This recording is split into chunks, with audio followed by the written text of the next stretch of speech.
without beating around the bush too much, fellas, I went to the doctor the other day and he said he used a lot of words and it cost me about $300, and he said, in summary, I'm fat. He said I'm fat and I'm lazy.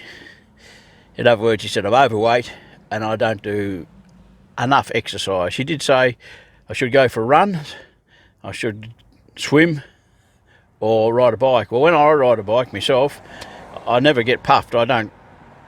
It doesn't cause any cardiovascular exercise that I can tell. He said walking is no good. He said you've got to either run or swim. Well, the swimming pool's closed in this small town. It's nearly summer. It's a month before, 4 weeks before Christmas, and the pool's still shut. It's a beautiful indoor pool, but lovely, but it's just closed all the time. I don't know anything about why or what. I haven't researched it, haven't found out.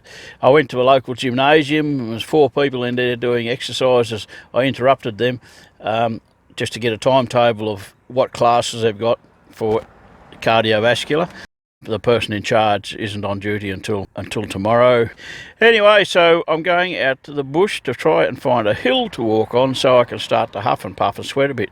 At my age, it doesn't really matter what age you are, but you get to a stage you know that if you slow down, you got to stop.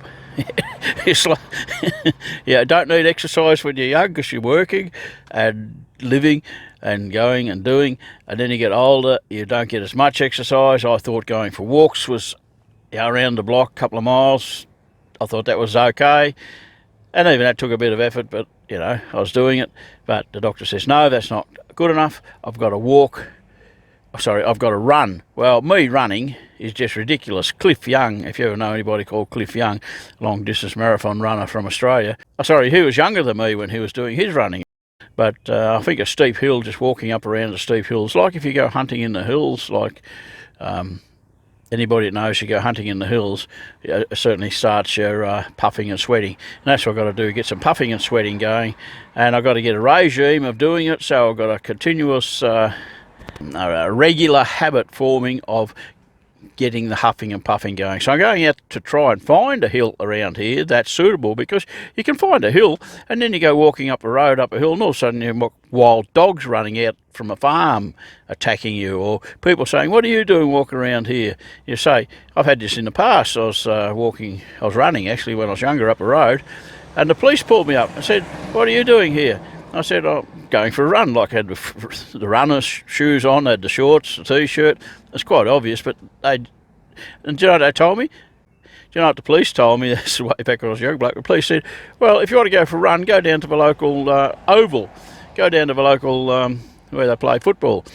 Go there and run around in circles, which really doesn't do it for me.